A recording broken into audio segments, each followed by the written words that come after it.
Cine sunt eu?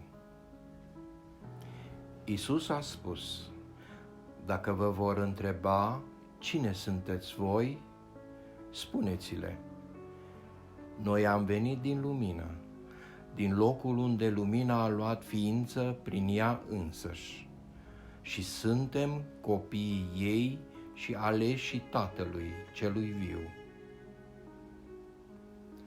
Odată de mult, când pentru prima dată v-ați pus aceste întrebări, vă aduceți aminte ce disperare v-a cuprins când nu ai găsit niciun răspuns?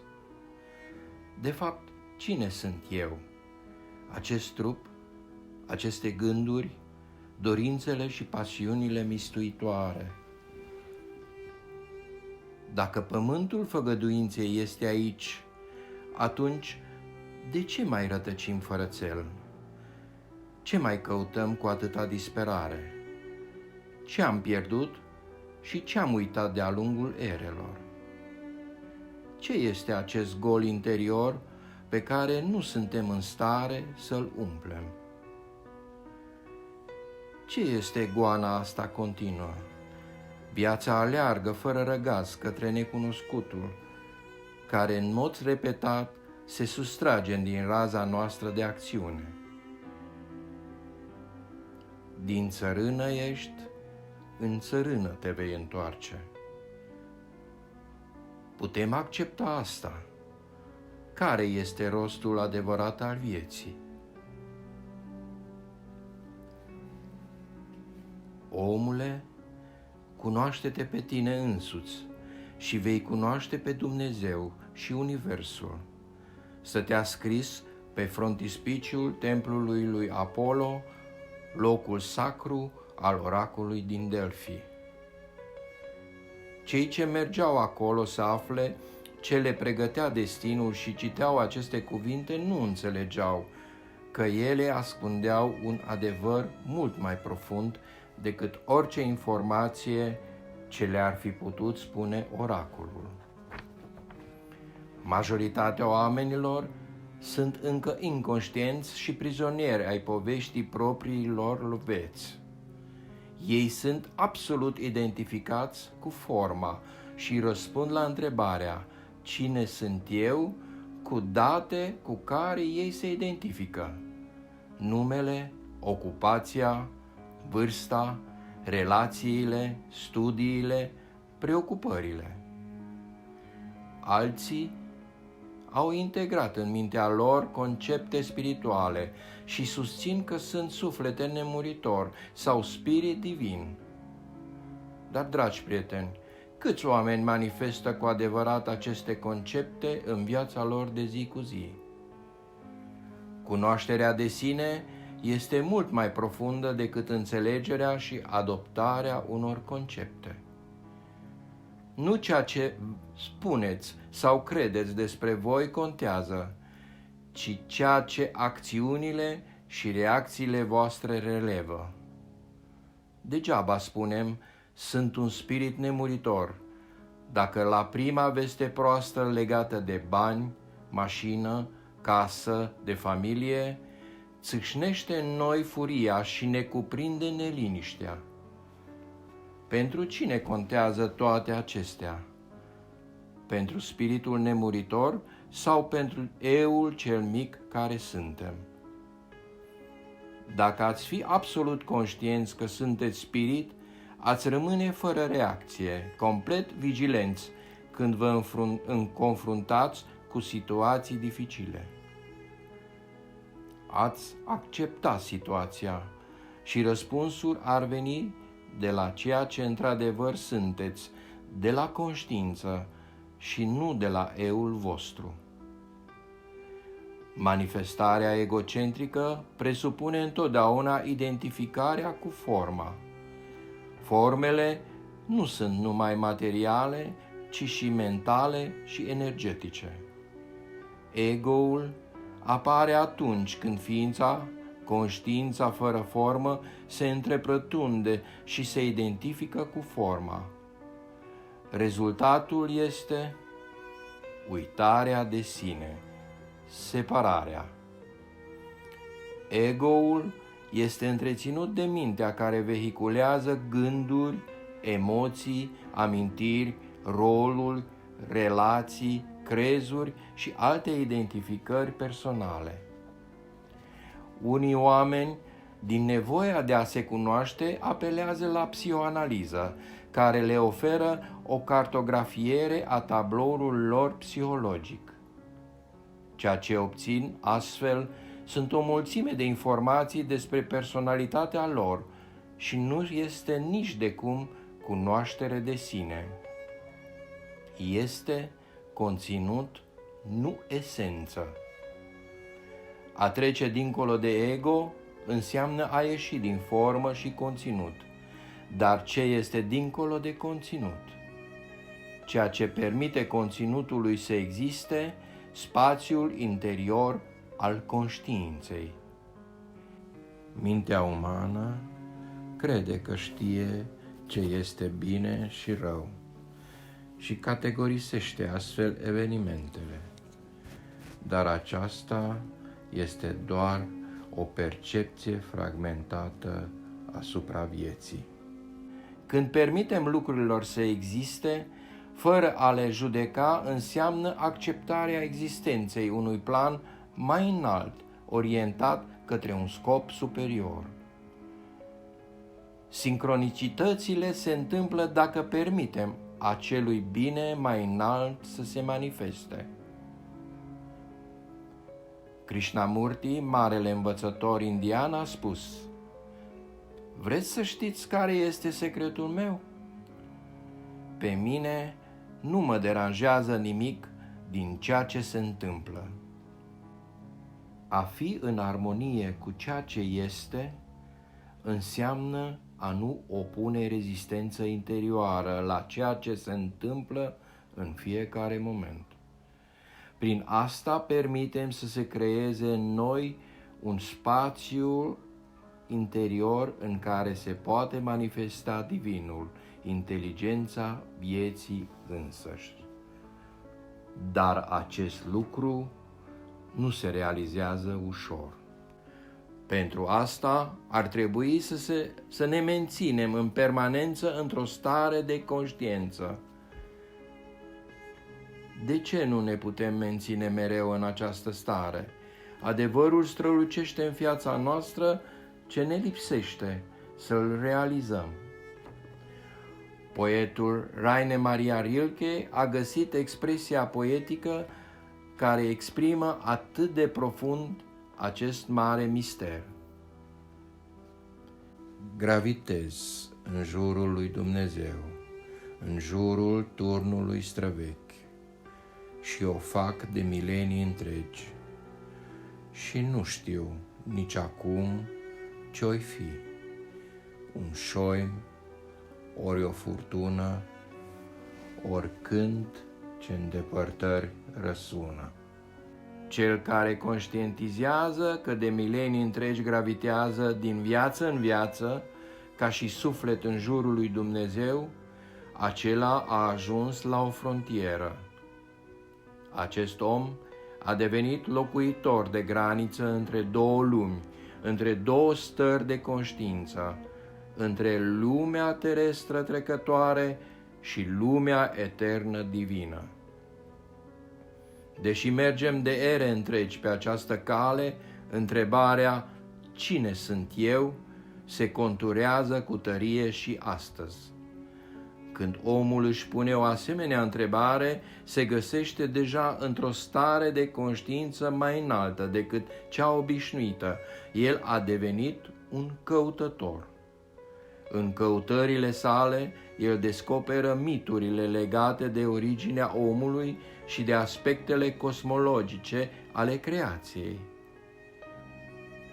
Inerent ajunge și la informații referitoare la un anumit moment catastrofic al evoluției, marcat de obicei cu noțiunea de cădere.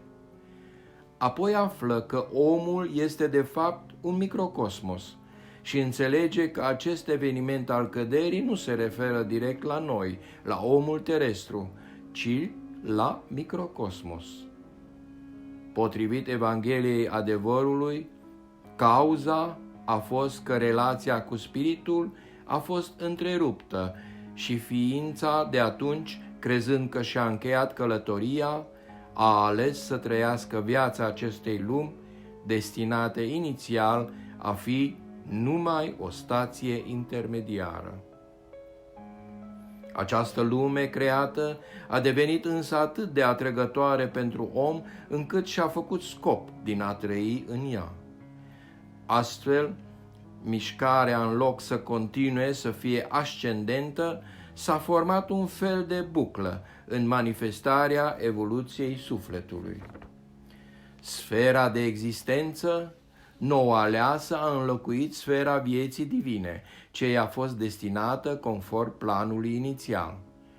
Conștiința umană a suferit o implozie, o prăbușire în ea însăși, astfel încât structurile spirituale au rămas în stare latentă, în lumea spirituală, nemai fiind accesibile conștiinței sale.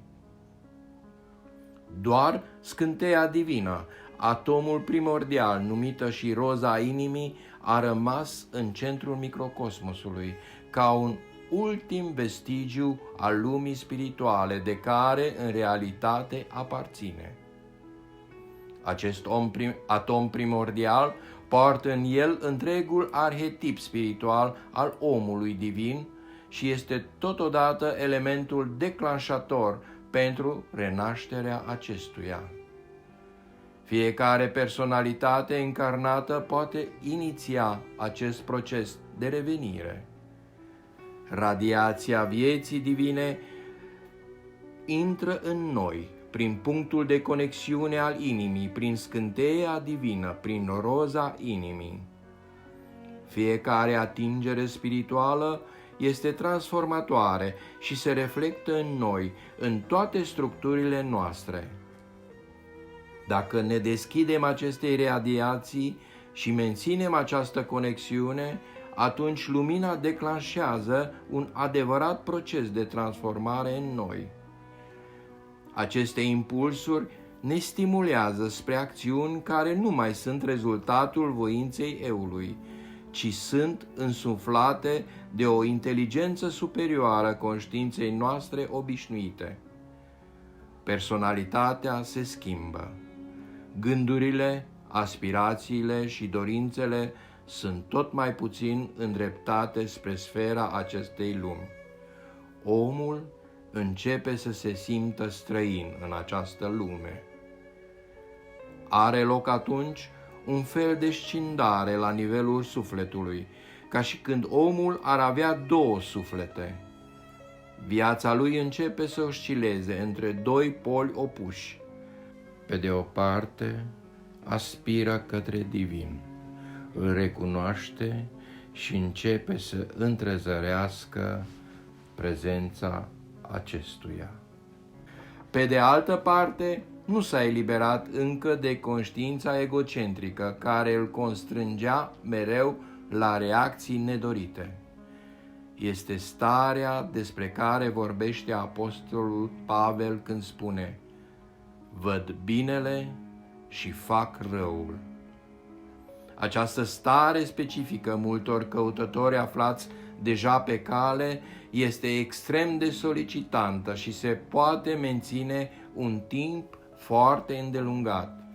Motivul este că nu poți sluji la doi stăpâni deodată. În ciuda tuturor strădanilor sale, omul se confruntă cu realitatea că se află în fața unei frontiere pe care nu o poate depăși.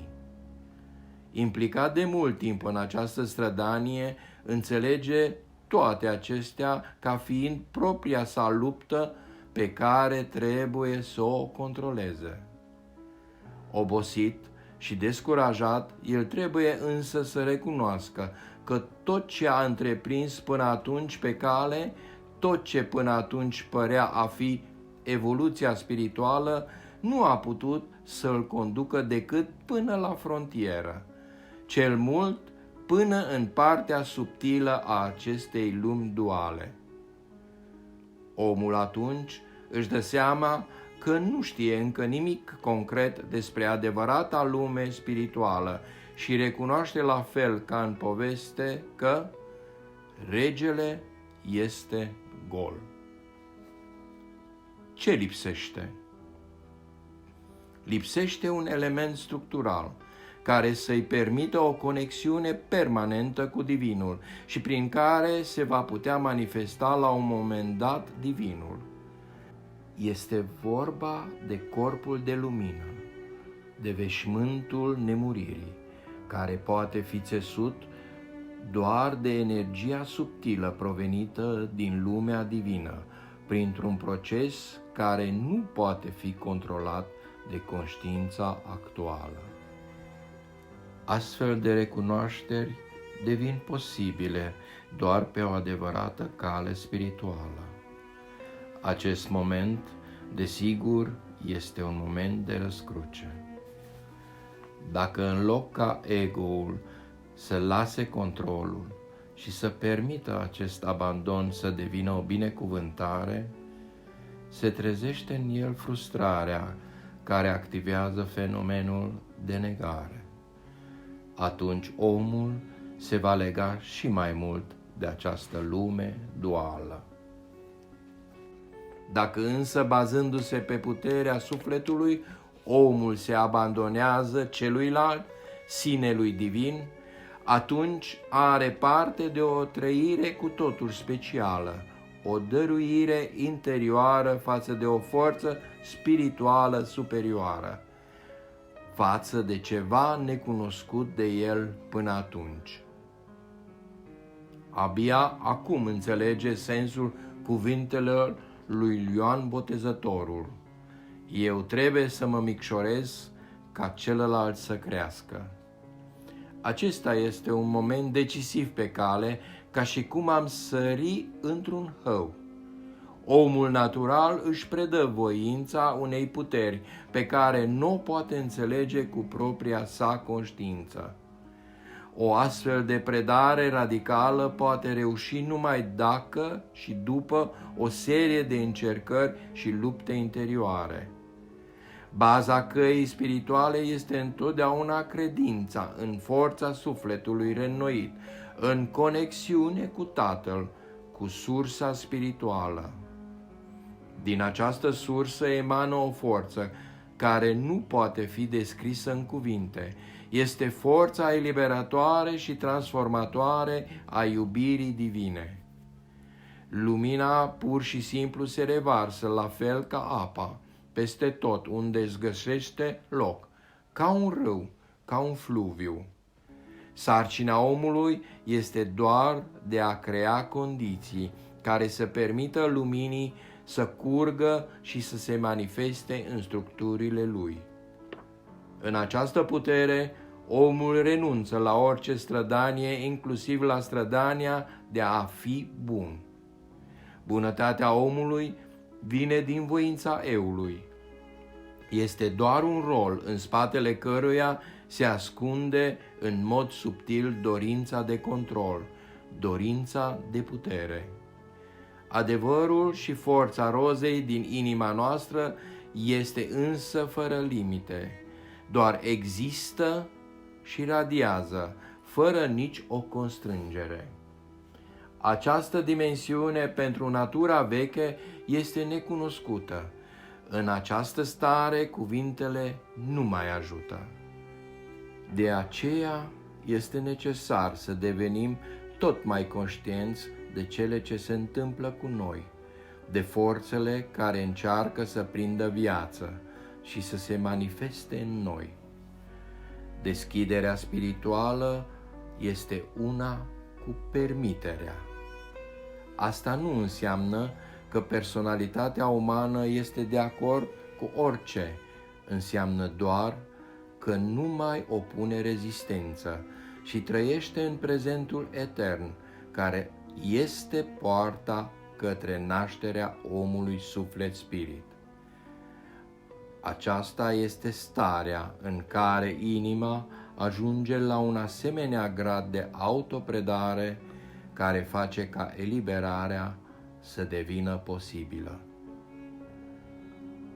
Când omul se poate liniști în acest fel, lupta lui pentru adevăr se încheie. Atunci, în această liniște, apare din nou întrebarea: cine sunt eu? Sunt omul care pune această întrebare sau Dumnezeu care se manifestă în mine? Răspunsul este dat de glasul liniștii naturii primordiale. Eiech asher eiech. Sunt cel ce sunt. Fie să ne putem regăsi odată cu toții în această stare. Sunt cel ce sunt. Sunt unul cu Tatăl. Un cântec care răsună din depărtări.